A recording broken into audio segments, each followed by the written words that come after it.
Recording is on. Salut à tous, c'est Pang Dachino, bienvenue sur cette vidéo qui continue notre cheminement sur la méthode Silva avec Lee Pasco. Et aujourd'hui, on va un peu parler de méthode Silva et de sport et de préparation mentale plutôt. Et je pense que c'est quelque chose qui peut aider beaucoup de personnes, non pas que dans le sport, bien que là, il y a la rentrée et qu'il y a beaucoup de personnes qui vont se dire « je veux me remettre au sport ». Ça peut aider les personnes qui sont vraiment dans le monde de la compétition sportive, mais je pense aussi dans d'autres types de compétitions, et de façon plus générale sur la préparation mentale que les gens peuvent avoir et mettre en place grâce à la méthode. Et je pensais également aux parents par rapport à leurs enfants, ce qu'ils peuvent leur faire faire au travers de des choses que vous connaissez déjà, mais c'est toujours l'exploitation des outils qu'on connaît au travers d'un cheminement bien spécifique. Avant de commencer, j'aimerais faire part d'une info qu'on a eue avec Lee, que Lee a eue et qu'elle m'a transmise. Pour ceux qui ont vu les vidéos avec Jerry Civi, donc je remettrai les liens pour que vous puissiez aller voir. On avait fait un podcast avec lui. On a donc 2 vidéos. Et malheureusement, Jerry a eu un accident. Si Lee, tu veux un petit peu expliquer ce que tu as eu comme info, parce que là, on aurait besoin que vous programmiez, que vous travailliez au mieux pour faire en sorte que l'évolution des choses se fasse de la façon la plus positive possible. Est-ce que tu peux en parler un petit peu, Lee? Oui, justement, j'ai eu un appel téléphonique de Marie-Lou qui m'a demandé de mettre en action tous les gens, Silva, que je connaissais, qui travaillaient justement à distance pour aider les gens en difficulté, surtout ceux qui connaissaient Jerry. Jerry, en fait, Marie-Lou n'était pas dans la maison. Elle était partie pour aider une amie qui était mourante. Et pendant son absence, Jerry a fait une chute sur l'escalier. Elle a tombé carrément sur la tête et était inconscient pendant 1 heure avant qu'un voisin l'a découvert. Et on l'a amené vite aux urgences sur l'hôpital. Apparemment, il a eu beaucoup de gonflements dans la tête et beaucoup d'hémorragie qui ont continué longtemps et finalement, c'est calmé. C'est calmé, en fait, depuis qu'on programme et en fait, les médecins sont déjà très, très contents. Donc, il faut qu'on programme que son cerveau revient à la normale, que tout le sang est absorbé dans le corps, mais surtout que progressivement, il retrouve sa mémoire et ses facultés cognitives. Parce que pour le moment, il est conscient, il peut être dans une position debout, mais il parle très peu, il est souvent très absent et en fait, oui, il a un des cerveaux dont je suis le plus admiratif du monde. Et ça serait vraiment dommage s'il perd ses facultés. Donc, tout le monde qui le connaît peut le visualiser debout, actif, souriant, en disant « je suis très contente d'être encore revenu dans le monde comme auparavant », ça serait chouette. Ouais, pour ceux qui avaient vu le podcast, hein, vous avez vu que c'était quelqu'un qui avait énormément de connaissances sur la méthode, sur la PNL, et beaucoup, vous m'avez fait part du fait que vous trouviez qu'il était très très clair dans tout ce qu'il expliquait, les images qu'il donnait, les métaphores qu'il proposait pour tout ça. Et effectivement, ce qu'on disait avec Lee, c'est un cerveau qui est brillant et c'est vrai que ça serait dommage pour nous de ne plus l'avoir purement égoïstement et pour lui également, mais là pour l'instant il n'est même pas dans la conscience de ça en souhaitant réellement que tout ce qui est fait d'un point de vue médical et autres, plus les travaux de programmation, puissent permettre un vrai mieux et qu'il puisse retrouver ses facultés cognitives, ne serait-ce que pour lui et Marie-Lou, pour que aussi Marie-Lou, elle... Alors pensez aussi à ça, hein, si vous avez un peu de temps, n'hésitez pas à aussi imaginer sa femme mieux, plus apaisée, plus en phase, etc. etc. C'est important parce que elle aussi, là, elle se tape malheureusement un gros stress, beaucoup de peur, d'angoisse, etc. Il faut aussi penser aux personnes qui sont autour et qui sont très proches, en l'occurrence là, sa femme. Yes. Donc, ça, je couperai cette petite partie-là là, tout à l'heure et je la mettrai sur notre groupe. Comme ça, vu que cette vidéo va arriver d'ici quelques jours, je préfère qu'on mette cette info tout de suite pour que les gens puissent tout de suite travailler dessus. Donc, je le ferai tout à l'heure. C'est bien, merci beaucoup.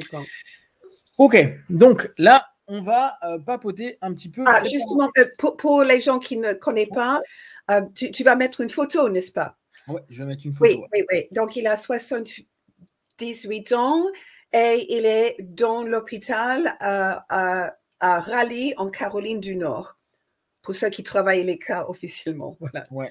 Parce que je vais faire de toute façon, je vais le mettre dans la liste des cas, mais je vais le mettre surtout dans le groupe des certifiés diplômés. Je mettrai sa photo, je mettrai les différentes informations et je mettrai cette partie de la vidéo pour que les gens comprennent un petit peu le contexte. D'accord ? Super. Donc, on va parler d'un coach Silva. Alors, il y avait un programme qui s'appelait le Silver Star Athletes Programme chez Silva. Alors, c'est intéressant parce que là, c'était une vidéo qui a eu lieu en 94 et ils ont fait venir un coach de basketball du high school, donc du lycée, qui s'appelle Hector Chacon. Et c'est plutôt... Alors, le mec, il est juste hyper marrant. Il explique comment il est arrivé à la méthode Silva, lui qui est coach de basketball. Et ça, c'est quand même assez marrant. À savoir que j'ai un peu cherché ce qu'il est devenu, Hector Chacon. Il est devenu un des piliers de développement alors, il s'est formé en psychologie a posteriori, mais il est toujours resté dans le coaching, développement de l'importance du mental et de la préparation mentale dans le sport. Donc ça, c'est intéressant. C'est quelqu'un qui est de Laredo, donc qui est vraiment de la région de Silva, et donc qui était coach. Il a été athlète, il a fait gagner avec son équipe dans les années 50 un titre, je crois, d'État. Et il est devenu coach de cette école-là. Hector explique en fait qu'à un moment, il n'y avait que des défaites de son équipe. Donc on est sur un sport collectif, ça c'est assez important à prendre en compte, où là, on est réellement dans du concret. Donc ce que je trouve intéressant déjà quand on touche des notions comme le sport, c'est qu'il y a régulièrement des matchs, donc les retours, c'est facile à avoir. Autant parfois quand on bosse sur nous, ça peut être un peu abstrait parce que on se dit, je sais pas sous combien de temps je vais pouvoir tester ou je vais pouvoir avoir un retour et est-ce que je me fais pas un film sur le retour. Un match de foot, de basket, de n'importe quoi, quand il y a une compétition, il y a un résultat à la fin de la compète. Voilà, ça a duré 1 heure, on sait le résultat. Ça, je trouve que c'est génial pour les personnes qui ont besoin de points de référence et qui ont besoin de tests. Et alors, je vais ouvrir cette idée-là à toutes, parce qu'on en a déjà parlé, à tout votre aspect créatif, tout votre aspect artistique, tous les aspects même professionnels, d'avoir constamment cette idée en tête. Vous mettez en place des projets, parce qu'en l'occurrence, si vous avez besoin d'utiliser la méthode, c'est que potentiellement, vous vous dites que ça peut ne pas fonctionner comme vous voulez, ou corriger quelque chose qui a été un retour, là en l'occurrence pour Hector, qui était, mon équipe de basket, elle n'est pas performante du tout, quoi. Et alors... ce qui a été drôle, c'est qu'il dit, on lui parle d'un gars qui s'appelle Ed Burn, qui pourrait faire quelque chose. Lui, il voulait bosser avec Silva au départ, mais il n'avait pas trop le temps, donc il a eu Ed comme superviseur, mais il n'est pas allé faire les 4 jours. Il a juste demandé un peu une consul pour savoir ce qui se passe. Et lui, il expliquait, il dit, ouais, j'ai tout noté sur un papier, qu'est-ce qu'il faut faire, etc., etc. Bon, déjà, quand on lui a expliqué que... ouais. Je dois partir. Il y a quelqu'un à la porte. Ouais, pas de souci, vas-y. Donc, quand on lui a expliqué ce qu'il y avait d'important à faire, ce qui est assez drôle, c'est que il a eu quand même un gars qui lui expliquait tranquillement qu'il fallait que ses élèves ferment les yeux, que ses élèves aillent dans une zone de relaxation, puis après, tout un processus pour que ça aille mieux. Lui, il est coach de sport, il est dans le concret, il est à faire répéter des shoots, à dribbler, à avoir des stratégies, à avoir des tactiques, à avoir plein de choses. Et il se retrouve à aller voir un gars qui lui dit « Ouais, super, mais en fait, on ne va pas du tout faire ça. » Ce qui est quelque chose d'assez étonnant, surtout là, on parle dans les années 60. Il a commencé quand? Ouais, dans les années 70-80, où il a dû commencer à se rendre compte que dans le coaching, il y avait plein d'éléments à prendre en compte. N'oubliez pas, d'ailleurs, élément tout bête, aujourd'hui, on parle énormément de coach, donc coach de vie, coach personnel, coach développement, etc. Initialement, le mot coach n'existait qu'au travers du sport. Donc, ça vient vraiment des États-Unis. Et il y a vraiment cette notion de coach. À la base, ce n'était pas quelqu'un qui s'occupait des autres. C'était quelqu'un qui s'occupait des autres d'un point de vue psychique. C'était quelqu'un qui gérait une équipe la plupart du temps.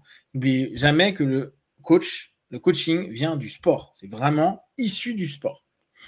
Donc, il revient à son école et puis il dit à ses élèves, ils disent ouais bon, coach, vous nous avez dit que vous aviez une nouvelle méthode de nous faire bosser. Donc les gamins, ils étaient tout chaud bouillants à se dire il y a quelque chose. Et là, il dit bon alors j'étais mais pas bien du tout. J'étais avec mes notes comme ça. Ouais alors les gars, ouais vous êtes chaud, ouais super, fermez les yeux. Et là, les élèves, ils commencent à faire quoi. Alors, en plus, comme il dit, on est au lycée, hein, donc les gamins, ils sont chauds bouillants. Ils me regardent en disant mais qu'est-ce que vous faites, coach? Il y a un problème. Et là, il disait j'étais pas à l'aise du tout.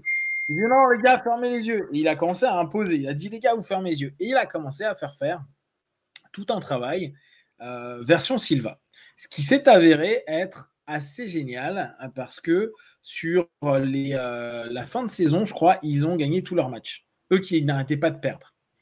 Après, il s'est dit, lui, il disait, j'étais dans la rédo en train de dire, ah, c'est moi le patron et tout, c'est moi le coach numéro 1.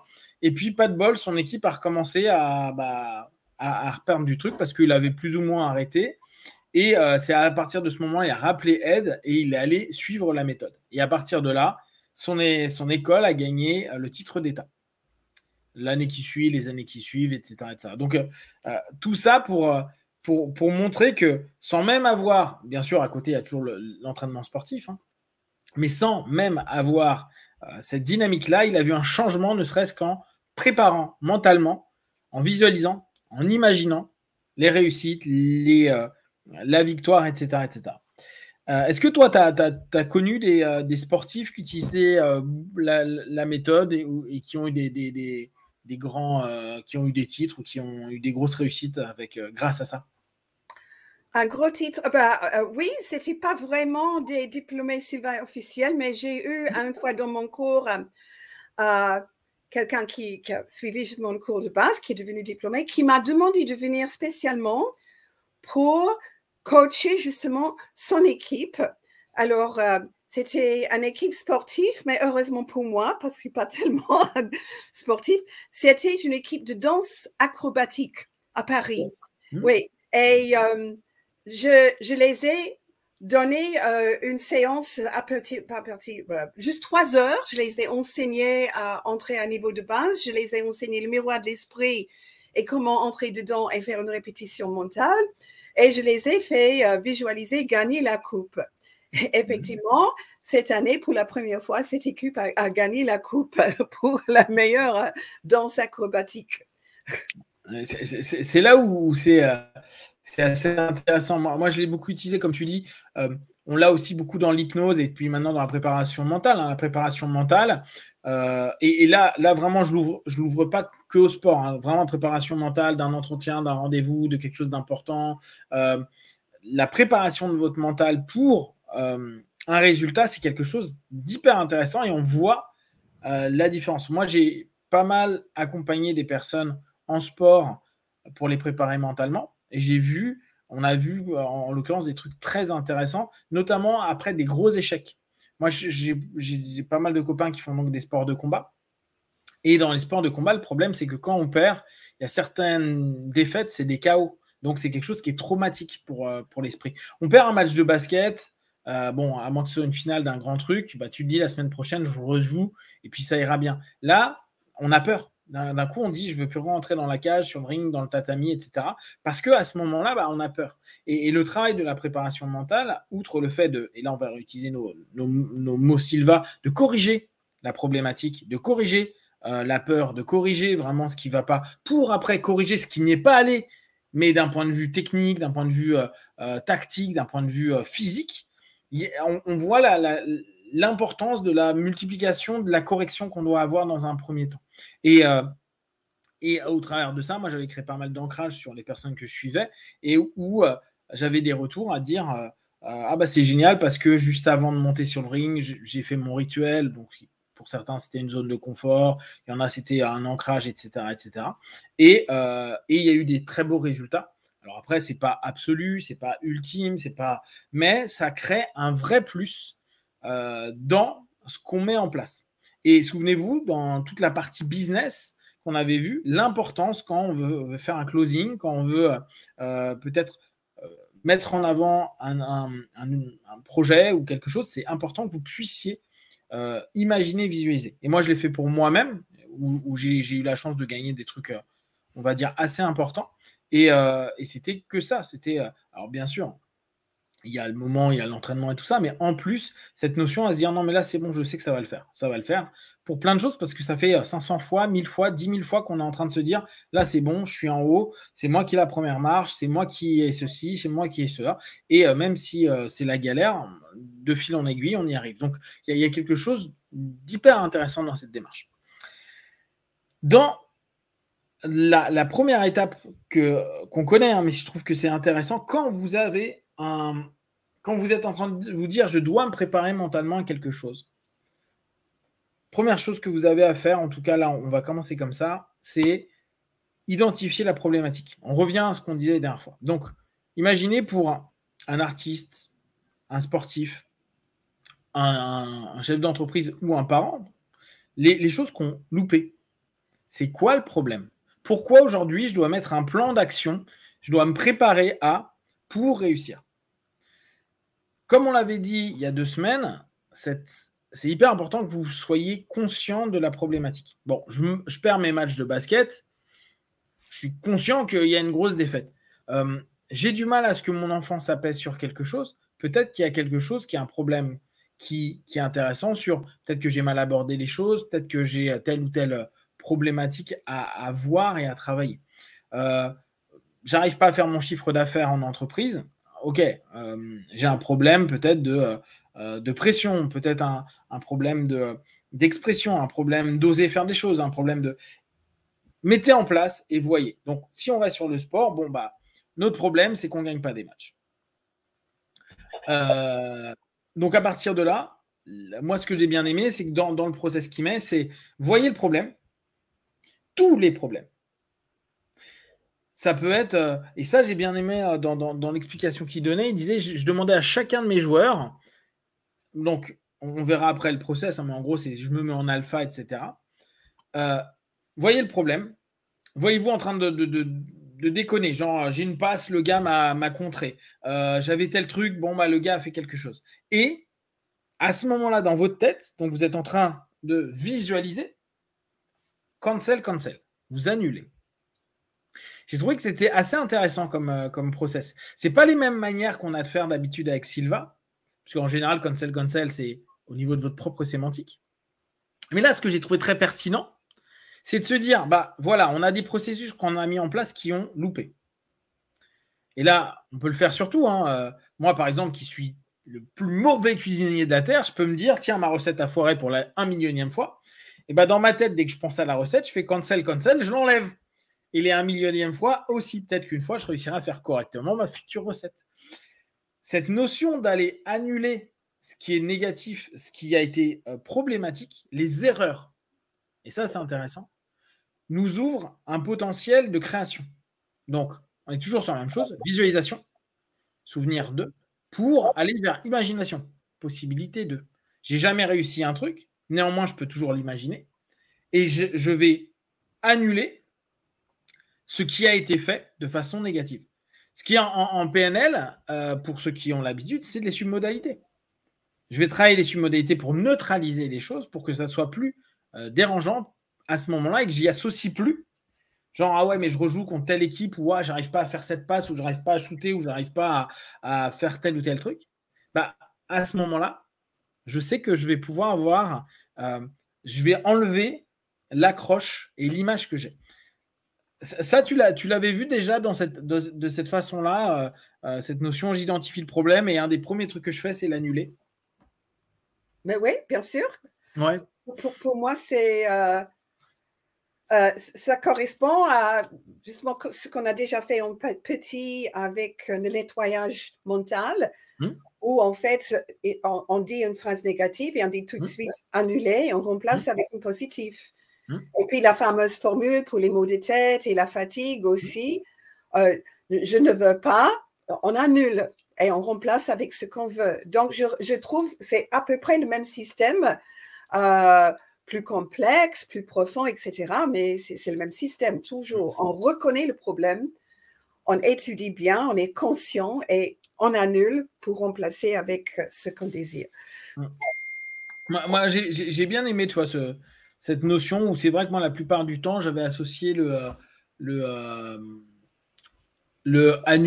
annulation plutôt avec de la sémantique intérieure et pas nécessairement avec une imagerie mentale qui ne va pas ou avec différentes notions, parce que la plupart du temps, si c'était, par exemple, sur le miroir de l'esprit, je ne vais pas faire un annule, alors que je pourrais. Non, mais on efface. Exactement. C'est l'équivalent visuel. Exactement. Mais tu vois, moi qui suis très auditif, digital, bah, ça, à la limite, moi, ça me convient même peut-être plus que effacer. Moi, la notion de me dire, j'ai mon écran bleu, ok, j'appuie sur une touche pour ma tête et me dire ça, c'est annule, et bah, je pense que c'est, pour moi, beaucoup plus impactant que l'effacer. Parce que la notion annulation, là, d'un coup, il y a vraiment un truc qui dit, bah oui, c'est un reset, quoi. Je remets à zéro et là, on va faire quelque chose de nouveau. Et bah, je ne sais pas, alors n'hésitez pas à faire le retour. Si pour certains, ce petit truc qui paraît rien, parce qu'on l'a déjà entendu plein de fois, mais mis dans un autre contexte, peut vous permettre de peut-être de mieux ressentir les choses, etc. etc. Mais tu vois, j'ai trouvé que juste la sémantique était intéressante. Après, bah, comme tu l'as dit, hein, c'est se focaliser et en tout cas créer ce que l'on veut de positif. Donc, effectivement, les nombres de fois où je n'ai pas réussi, que ce soit un entretien d'embauche, que ce soit une vente, que ce soit une relation avec quelqu'un, que ce soit un projet artistique que je n'ai pas encore osé mettre en avant, ou etc. etc. Bah, cancel. Donc, on se focalise, on efface, et après, se focaliser sur les bonnes choses à faire, sur la manière dont on estime que c'est bon. Là encore, on sait très bien qu'on a le miroir de l'esprit, on sait très bien qu'on peut avoir les 3 scènes, mais cette notion à se dire, et là je vous propose vraiment, si vous en plus vous enseignez ou vous partagez avec des jeunes, des enfants, etc., je trouve qu'il y a un truc qui est intéressant de se dire, ok, bon bah maintenant, admettons, tu as fait ton devoir là, bah ça a loupé, on va corriger ça. Ferme les yeux un instant, descends dans ton niveau, ok, bon, voilà, tu vois toutes tes fautes, j'ai fait une faute d'orthographe là, ou j'ai mal calculé là, ou j'ai pas compris ça, hein. Tu vois, c'est pas grave, tu prends, t'effaces. Qu'est-ce que tu pourrais faire pour que ce soit bien? Ah bah mettre, je sais pas, le E à ce truc pour pas faire un faute d'orthographe, faire ce calcul-là, parce que bah on vient de le voir, vu que le professeur, le parent, l'ami, le truc, a corrigé. Et là, c'est intéressant, parce que on redonne une recréation à se dire, bah là, je suis capable de le faire. Et c'est pas, je le fais pas. Et on revient toujours sur le côté très concret de Sylvain et de sa volonté, en tout cas, que ce soit concret. On est déjà en train de le faire. Vu qu'on est déjà en train de corriger à l'intérieur de nous, au niveau subjectif, pour ultérieurement, possiblement, ne plus faire l'erreur, donc au niveau objectif, d'être dans la création et la focalisation sur ce qu'il y a de positif. Il y a aussi cette notion d'intention du positif. Je pense qu'on revient sur le desire dont on avait parlé. Cette notion de désir que j'ai loupé le truc, et il y a des moments, on l'a tous sémantiquement, on fait « Oh, ça me saoule, allez, j'arrête ». Alors qu'il est important qu'à un moment donné, on puisse se dire « Bon, est-ce que tu as le désir que ça soit mieux la prochaine fois? Est-ce que tu as le désir que ça s'arrange? Est-ce que tu as le désir de mieux apprendre ?» Là, je pense aux parents avec les enfants. N'hésitez pas. Est-ce que votre enfant, posez-lui les questions, est-ce que tu veux juste, ouais, j'abandonne tout, j'en ai marre, ou te dire, non, mais justement, j'ai plus envie de me prendre la tête là-dessus, ou j'ai plus envie de me dire que j'y arrive pas, ou j'ai plus envie de ne pas y arriver, j'ai envie d'y arriver, justement. Et je pense que ce désir-là, il est hyper important. Avant même, parfois, cette notion de tout remettre en positif, de retrouver cette envie, et on est vraiment dans nos process, hein, cette envie de ne pas être dans le faux et donc être dans le juste. toi, à ton avis, quoi, tu le placerais où? Tu le mettrais après avoir créé quelque chose de positif, ce désir, ou avant avant la transformation intérieure, donc l'imagination du positif? Le désir, Ouais, le désir dans ce cas-là. On a fait l'annulation. oui. Tu mettrais le désir à ce moment-là ou tu corriges déjà et après tu développes le désir? OK, alors, donc, en fait, quand on regarde ce qui ne va pas dans le bleu, officiellement, on n'est pas supposé corriger, mais à une certaine façon, quand on comprend, ah, ça, c'était mon erreur, on est déjà en route. Par exemple, quand on fait pour les problèmes de poids, quels sont les aliments qui contribuent à mon problème? Je fais un nom dessus. Donc, ça fait déjà une sorte de début de correction. On efface, on déplace, et puis, voilà. Donc, où est le désir? En fait, pour moi, le désir, il est déjà là avant que tu dis, je vais entrer à un niveau de base, je vais faire 3 à 1, je vais pratiquer la technique. Le désir, il doit être là au départ. Mais toi, tu demandes à quel moment est-ce que tu reconnectes pour vraiment créer l'envie. Oui, tu sais pourquoi? Parce que en fait, là, je le vois dans un mode d'enseignement. Je le vois avec, tu vois, tu coaches des enfants, ou des adultes d'ailleurs. Mais tu sais, je le vois plus ce coup-ci en externe. Tu as ton équipe, tu as tes enfants, tu as ta classe, qu'importe. Et OK, ils ont une intention positive. Ils ont envie de gagner le match, tu vois. Mais ils n'ont pas nécessairement cette notion à se dire, bon, je vais aller revoir tout ce que j'ai fait de pourri. Ouais, j'ai été nul là-dessus. Tu sais, il y a un côté qui n'est pas forcément hyper agréable. Et il y a des moments, ils vont plus suivre la dynamique qu'on leur propose, fermez les yeux, allez dans une zone de confort, mettez-vous bien, etc., que d'avoir un désir. Tu vois, ils vont être plutôt dans une notion passive, même si on aimerait qu'ils soient plus actifs. Et on le voit bien en enseignement, surtout avec des enfants, surtout avec des ados. Et même parfois, moi, pour avoir un club d'arts martiaux, il y a des moments, mes gars, ils ne sont pas du tout connectés parce que leur journée, parce que la fatigue, etc. C'est moins le process de moi en interne que eux pour leur proposer. Tu vois, à quel moment tu dis aux gars, bon, les gars, vous avez fait quelque chose qui ne va pas ou on a perdu. OK. Maintenant, on se met dans notre transe, on se met en alpha, on bosse, on se focalise sur ce qui n'est pas allé, on l'a effacé. Et bon, les gars vont le faire, mais ce qui m'intéresse, c'est l'inspiration, l'envie de faire quelque chose de nouveau. Et tu vois, c'est pour ça que la notion de désir, je me pose la question, est-ce qu'on commence à corriger et après on désire et on développe le désir que ça recommence, quoi, qu'on réussisse, ou on désire et on crée cette envie jusqu'à ce qu'on se dise, ouais, bah maintenant je vais faire quelque chose et donc je corrige. Tu vois la petite chose? Oui. De toute façon, si moi j'ai un groupe comme ça, je vais quand même connecter avec le désir, l'envie, toutes les choses merveilleuses qu'on peut imaginer avant qu'on se mette à niveau. Il faut qu'on a déjà discuté ça. Qu'est-ce que toi, tu as besoin de faire? Qu'est-ce que toi, tu imagines? Et puis, peut-être prendre plusieurs idées de groupe. Et comme ça, tout le monde a déjà contribué des idées de ce qu'on va programmer dans le but positif.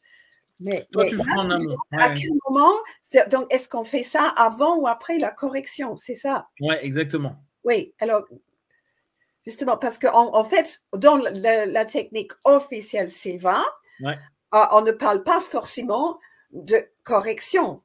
On parle de désir, mais le désir, il est supposé être présent sans cesse. Donc, je trouve c'est intéressant quand même que c'était un sorte de mini-élément dans le processus que tu dois quand même injecter quelque part. Oui, exactement. Bon. Tu demandes ce que moi je ferais, moi. Oui, c'est ça. Ouais. Comment toi tu le sentirais? Tu as déjà une idée, là. Moi, je crois que, bon, alors déjà, j'ai contacté le désir avant de faire la programmation. Je me mets à niveau, je vois, non, je crois qu'il y a, donc, voilà le problème. Il y a une sorte de plus jamais ça, c'est fini. Et j'efface. Donc, j'aime effacer. J'adore faire ça. C'est fini, c'est derrière moi. Et là, je suis dans, comment dire, dans le mouvement du négatif vers le positif. Et c'est plus jamais ça, c'est déjà le début de ce désir de corriger. Donc, moi, personnellement, je fais les corrections dans le miroir blanc. Oui. D'accord. Ah ouais. La plupart du temps. Oui, bah, bien sûr. Je fixe. Non, mais là, ce qui m'intéresse, c'est comme ça permet aussi de voir. Pardon. À quel moment est-ce que toi, tu reconnectes avec le désir? Moi, je pense que je reconnecterai avant la correction. Avant la correction aussi. Ouais, parce que je pense qu'il y aura vraiment, tu vois, cette notion, je viens d'effacer les trucs, mais il faut que j'ai une envie de changement. Parce que moi, je le vois beaucoup dans les arts martiaux et je le vois parce que j'ai eu la chance, quand j'étais plus jeune, de le faire avec des ados, des jeunes, etc. Maintenant, j'ai plus que des adultes, mais on a parfois des personnes qui sont tellement frustrées par l'échec, par l'incapacité de faire quelque chose. Tu vois, je le vois, moi, j'ai des gars à l'entraînement, c'est des vrais compétiteurs dans l'esprit. Et ils détestent ne pas réussir un truc. Mais si à ce moment-là, je dis non, mais c'est pas grave, respire un bon coup, mets ça de côté, tranquille. Alors je lui redonne un petit peu les idées de ce qu'il y a à faire. Mais la personne, elle est fermée. Elle va dire, ouais, bon, attends, j'oublie. Donc je cancel, mais il n'y a plus d'envie. C'est mais non, mais de toute façon, j'y arrive pas, ça passe pas. Il y a un truc qui s'externalise. Il n'y a plus d'envie, en fait, de passer la technique. Ils disent non, mais je vais faire autre chose. Et je pense que s'il n'y a pas ce désir, ils passeront jamais ce qu'ils auront à passer. En tout cas, pour apprendre techniquement ou ce qui est juste pour le coéquipier d'à côté, si on fait un sport collectif, etc. Et tu vois, enclencher ce désir de se dire non, mais répète encore une fois, mais modifie juste ça. Et c'est là où on commence à créer réellement les corrections. Je pense que c'est plus important que de dire maintenant tu fais ça comme ça et maintenant laisse grandir ton désir pour que ce soit faisable dans quelques instants quand tu vas le répéter. Tu vois, c'est compliqué parce que moi je le vois vraiment dans un mode d'enseignement. Et dans un mode d'enseignement, tu sais qu'il y a plein d'éléments où où les gars, les personnes, elles sont pas hyper optimum. Ils vont t'écouter parce que tu es le professeur, ils vont t'écouter parce que moi je suis plus gradé et que je leur dis ta gueule et c'est moi qui vais t'orienter. Mais la plupart du temps, c'est complexe et je comprends la résistance de la personne. C'est pour ça que le désir est important. Je fais quelque chose, je tente en tout cas de l'annuler, et après pour moi il me faut du désir. Si les gars n'ont pas envie de refaire la technique ou de retourner au combat tu sais que c'est mort. Tu vois, entre deux rounds, tu as un gars, tu lui dis, ou entre deux combats, tu dis il a passé son tour, mais vraiment comme ça, et il dit non mais t'as vu, j'ai fait plein de conneries et tout. Tu dis ok, annule. Mais s'il n'a pas envie de retourner pour le combat d'après et qu'il dit non, mais là, je ne suis pas dans une bonne journée et qu'il commence à avoir une autosuggestion qui est j'y arriverai pas, puis j'ai pas bien fait ma diète et puis je suis pas au poids et je me sens faible, etc. Ça va être très dur pour que son match suivant, ça se passe bien parce qu'il a un désir qui est très bas en réalité. Tu vois, et ça, je trouve que c'est assez compliqué dans le monde sportif, mais je pense qu'on l'a dans plein de choses. Tu prends des échecs dans le business ou dans la vie perso. Rien que quand on faisait la notion par rapport aux relations avec les autres, il y en a, quand tu leur dis, bon, va dans ton niveau, efface toutes les relations pourries que tu as eues, etc. Et il y en a qui vont dire, ouais, non, mais vaut mieux que je reste tout seul, j'en ai marre, je veux plus, j'en ai marre des gens. Tu vois, à la place de dire, tu pourrais lui dire après, maintenant, imagine-toi, quelqu'un de bien. Mais si la personne, en fait, elle a un désir très bas, et parfois, ils ne vont pas nous le dire sémantiquement parlant, ils ne vont pas nous le dire, tu vois. Ils ne vont pas dire, ouais, non, mais je veux être seul. Ils vont faire, ouais, d'accord. Je m'imagine avec quelqu'un de bien, de super, etc. Mais ça devient, il n'y a pas cette énergie derrière. OK. Donc, il n'a plus de confiance en lui. Là, je crois qu'il faut faire appel quand même à un modèle. Quelqu'un qui a aussi échoué beaucoup de fois, mais qui a pu maintenir son désir, son enthousiasme, sa motivation et qui a réussi en dépit. Et là, c'est un peu la technique avant-scène que Bert a enseignée. C'est une autre version du miroir de l'esprit. C'est quand, justement, tu as une idée de ce que tu veux, mais c'est tellement différent de ce que tu es actuellement que tu dis, oh là là, je ne peux même pas m'imaginer en gagnant, par exemple, ou en étant plus rapide ou plus efficace. Mais qui est-ce que je peux imaginer qui pourrait faire ça? Et on étudie ça à niveau aussi. Et puis, on se dit, mais cette personne a aussi échoué beaucoup et lui, il a appris à faire ça, donc peut-être moi aussi. Parce que si on reste simplement dans sa propre déception. Moi, je ne suis pas capable. Et il n'y a aucun mouvement. Et pour atteindre ce mouvement, il faut qu'on trouve, je crois qu'il faut vraiment trouver un modèle, ou plusieurs. Je suis d'accord avec toi. Mais quoi? Et tu vois, c'est là parce que j'ai plein d'images moi d'entraînement ou de compétition avec des gars où tu dis c'est pas évident parce qu'ils sont dans leur émotion à ce moment-là. Et c'est intéressant ce que disait Hector parce qu'il disait lui c'est bon, il y a les cartons, mais là il n'a pas trop de temps de parler aux gars. Il dit c'est à la mi-temps, on est là, on est tous ensemble et je leur fais à nouveau fermer les yeux et dire ok, tout ce qui a été mal fait pendant le truc, cancel. Vous avez envie de gagner, allez. Donc vous enlevez tous les trucs que vous avez foirés. Vous avez envie de gagner, vous êtes dedans et ils recommencent dedans. Mais il y a des moments, la frustration est tellement complexe. Alors après, on sait, purement Silva, l'idée serait de dire allez, respire tranquillement, ferme les yeux, va à ton niveau. Parce que automatiquement, on calmerait l'émotion pour pouvoir reprendre pouvoir sur soi. Mais quand on est athlète, athlète ou autre, là je prends le côté athlétique parce que je trouve que ça donne vraiment l'image, il y a tellement de pression que tu te mets, parfois les pressions que les autres te mettent, les attentes que tu as, les attentes parfois de ton propre coach, de ton équipe, de ton école, de ton truc. Tu vois l'athlète, il n'est pas prêt. C'est-à-dire que mentalement, ça le saoule. Il est pas dans un truc où il est bien. Et en plus, il arrive, si tu lui dis, ok, respire, détends, il y en a plein, ils n'arrivent pas. Ils vont dire, ouais, mais non, mais regarde, j'arrive pas à me concentrer, etc. Ils n'y arriveront pas. Et c'est là où il y a tout un travail qui est passionnant. Quand on est coach, alors là, je parle vraiment de sport, c'est cette notion d'éducation à ta voix. Toi, quand tu parles, qui s'habitue à t'écouter. Et entre deux rounds ou deux matchs, ton gars, il revient vers toi et quand tu lui parles, tu sens qu'il rentre à son niveau ou en transe. Parce qu'il sait que tu es là et il t'écoute vachement. Et tu vois que les plus grands athlètes, et ça c'est vraiment intéressant, souvent ils ont 0 facteur critique. Ils sont dans des transes complètement. D'ailleurs, on rigolait avec des copains qui ont fait des très très grands résultats. Souvent, on dit les meilleurs athlètes sont les... Alors, le terme est un peu péjoratif, mais ça ne l'est pas dans l'absolu. Ils sont un peu bêtes. Ils font ce que tu lui dis. En gros, ils répondent à ta suggestion. Les plus grands athlètes, ils ne se prennent pas la tête. Le coach, il a dit de faire ça, je fais ça. Et ça, c'est quand même super marquant. Parce qu'au bout du compte, on revient à... c'est comme si à chaque fois, le conditionnement, on était en train de le refaire. Ferme les yeux. Ok. 3, 3, 3, 2, 2, 1. 19, 8, 7, 6, 5, 4, 3, 2, 1. Ok. Comment tu te sens? T'es bien, t'es focalisé, etc., etc. Et il écoute la voix de celui qui l'a conditionné, en fait. Et il fait confiance parce que derrière, il y a eu des résultats, ressources. Il y a eu des ressources, il y a eu des références. Et donc, la personne sait, oui, mais quand je suis le coach, ça marche. D'ailleurs, souvent, c'est drôle. Les gars, ils disent, j'aurais dû t'écouter. Tu l'as dit, mais je ne l'ai pas écouté, je me suis dit que. Et là, parfois, ils ont loupé. Donc, ils associent en fait que ton conseil, qu'ils n'ont pas fait, et on ne sait pas s'il serait marché, mais il est potentiellement meilleur que le sien qui l'a fait, qui n'a pas marché, tu vois. Et cette notion-là, elle est hyper importante. Et on revient vraiment dans le principe d'une séance d'hypnose ou d'un process Silva. On va s'arrêter là sur la première partie. Oui.